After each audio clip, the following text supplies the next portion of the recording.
Ah, hello, hello. Welcome back. Lovely, as always, to have you back once again. We are returning for one final visit with our friend Charlie. Now, let's see how close we are.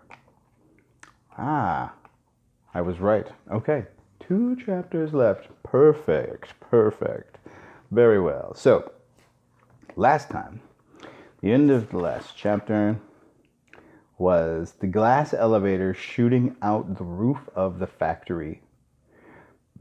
Right, and it was running on, of course, candy power. 1 million candy power. Because why not? So, chapter 29. Oh, that's right. And they saw through the glass floor the other kids going home. So, chapter 29, the other children go home. We must go down and take a look at our little friends before we do anything else, said Mr. Wonka. He pressed a different button, and the elevator dropped lower, and soon it was hovering just above the entrance gates of the factory. Looking down now, Charlie could see the children and their parents standing in a little group just inside the gates. I can only see 3, he said. Who's missing? I expect it's Mike TV, said Mr. Wonka, but he'll be coming along soon. Do you see the trucks? Mr. Wonka pointed. Oh, do you see the trucks? Mr. Wonka pointed to a line of gigantic covered vans in a line nearby. Yes, Charlie said. What are they for? Don't you remember what it said on the golden tickets? Every child goes home with a lifetime supply of candy. There's 1 truckload for each of them, loaded to the brim. Aha! Mr. Wonka went on. There goes our friend Augustus Gloop. Do you see him? He's getting in the first truck with his mother and father. You mean he's really all right? Asked Charlie in astonishment. Even after going up that awful pipe? He's very much all right, said Mr. Wonka. He's charged, said Grandpa Joe, peering down through the glass in the elevator. He used to be fat. Now he's thin as a straw. Oh, he's changed. Not charged, he's changed. Of course he's changed, said Mr. Wonka, laughing. He got squeezed in the pipe, don't you remember? And look, there goes Miss Violet Beauregard, the great gum chewer. It seems they managed to de-juice her after all. I'm so glad. And how healthy she looks. Much better than before. But she's purple in the face, cried Grandpa Joe. Oh, so she is, said Mr. Wonka. Ah, well, there's nothing we can do about that. Good gracious, cried Charlie. Look at poor Veruca Salt, and Mr. Salt, and Mrs. Salt. They're simply covered with garbage. And here comes Mike TV, said Grandpa Joe. Good heavens, what have they done to him? He's about 10 feet tall and thin as a wire. Oh, they've overstretched him on the gum-stretching machine, said Mr. Wonka. Very careless. But how dreadful for him, cried Charlie. Nonsense, said Mr. Wonka. He's very lucky. Every basketball team in the country will be trying to get him now. But now, he added, it is time we left these 4 silly children. I have something important to talk to you about, my dear Charlie. Mr. Wonka pressed another button, and the elevator swung upwards into the sky. Chapter 30. Charlie's Chocolate Factory. The great glass elevator was now hovering high over the town. Inside the elevator stood Mr. Wonka, Grandpa Joe, and little Charlie. How I love my chocolate factory, said Mr. Wonka, gazing down. Then he paused, and he turned around and looked at Charlie with a most serious expression on his face. Do you love it too, Charlie? He asked. Oh, yes, cried Charlie. I think it's the most wonderful place in the whole world. I'm very pleased to hear you say that, said Mr. Wonka. Looking more serious than ever, he went on staring at Charlie. Yes, he said, I am very pleased indeed to hear you say that. And now I shall tell you why. Mr. Wonka cocked his head to one side, and all at once the tiny twinkling wrinkles of a smile appeared around the corners of his eyes, and he said, You see, my dear boy, I have decided to make you a present of the whole place. As soon as you are old enough to run it, the entire factory will become yours. Charlie stared at Mr. Wonka. Grandpa Joe opened his mouth to speak, but no words came out. It's quite true, Mr. Wonka said, smiling broadly now. I really am giving it to you. That's all right, isn't it? Giving it to him? Gasped Grandpa Joe. You must be joking. I'm not joking, sir. I'm deadly serious. But why should you want to give your factory to little Charlie? Listen, Mr. Wonka. Listen, Mr. Wonka said. I'm an old man.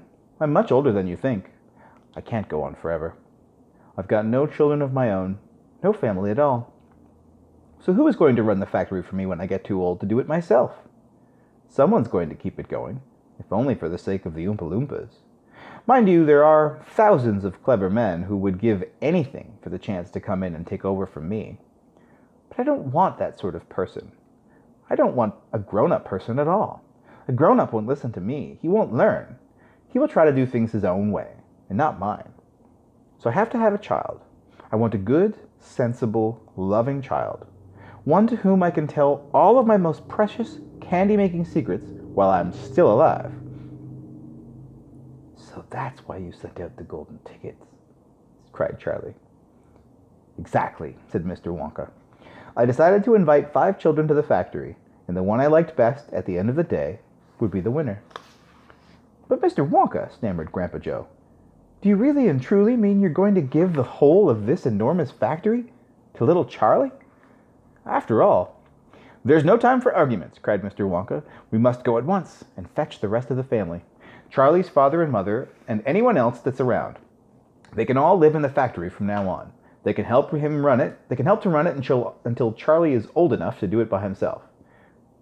Where do you live, Charlie? Charlie peered down through the glass elevator at the snow-covered houses below. It's over there, he said, pointing. It's that little cottage right on the edge of town, the tiny little one. Oh, I see it, cried Mr. Wonka, and he pressed some more buttons and the elevator shot down toward Charlie's house. I'm afraid my mother won't come with us, Charlie said sadly. Why ever not? Because she won't leave Grandma Josephine and Grandpa Georgina and Grandpa George. But they must come too. They can't, Charlie said. They're very old, and they haven't been out of bed for 20 years. Then we'll take the bed along too, with them in it, said Mr. Wonka. There's plenty of room in this elevator for a bed. But you couldn't get the bed out of the house, said Grandpa Joe. It won't go through the door. You mustn't despair, said Mr. Wonka. Nothing is impossible. You watch. The elevator was now hovering over the roof of the Bucket's little house. What are we going to do? Cried Charlie. I'm going right on in to fetch them, said Mr. Wonka. How? Asked Grandpa Joe. Through the roof, said Mr. Wonka, pressing another button. No, shouted Charlie. Stop, shouted Grandpa Joe. Crash went the elevator right down through the roof of the house into the old people's bedroom.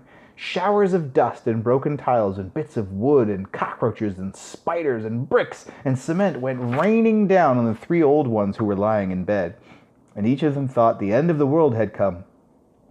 Grandpa Georgina fainted. Grandma Josephine dropped her false teeth. Grandpa George put his head under the blanket, and Mr. and Mrs. Bucket came rushing in from the next room. Save us, cried Grandma Josephine. Calm yourself, my darling wife, said Grandpa Joe, stepping off the elevator. It's only us. Mother, cried Charlie, rushing into Mrs. Bucket's arms. Mother, listen to what's happened. We're all going to live in Mr. Wonka's factory, and we're going to help him run it, and he's given it all to me, and... What are you talking about? Said Mrs. Bucket. Just look at our house, cried poor Mr. Bucket. It's in ruins. My dear sir, said Mr. Wonka, jumping forward and shaking Mr. Bucket warmly by the hand, I'm so very glad to meet you. You mustn't worry about your house. From now on, you're never going to need it again anyway. Who is this crazy man? Screamed Grandpa Josephine. He could have killed us all. This, said Grandpa Joe, is Mr. Willy Wonka himself. It took quite a bit of time for Grandpa Joe and Charlie to explain to everyone exactly what had been happening to them all day, and even then they all refused to ride back to the factory in the elevator. I'd rather die in my bed, shouted Grandma Josephine. So would I, cried Grandma Georgina. I refuse to go, announced Grandpa George. So Mr. Wonka and Grandpa Joe and Charlie, taking no notice of their screams, simply pushed the bed into the elevator. They pushed Mr. and Mrs. Bucket in after it, then they got in themselves. Mr. Wonka pressed a button. The doors closed. Grandma Georgina screamed, and the elevator rose up off the floor and shot through the hole in the roof, out into the open sky. Charlie climbed onto the bed and tried to calm the 3 old people who were still petrified with fear. Please don't be frightened, he said. It's quite safe, and we're going to the most wonderful place in the world. Charlie's right, said Grandpa Joe. Will there be anything to eat when we get there? Asked Grandma Josephine. I'm starving. The whole family is starving. Anything to eat? Cried Charlie, laughing. Oh, just you wait and see. Very well.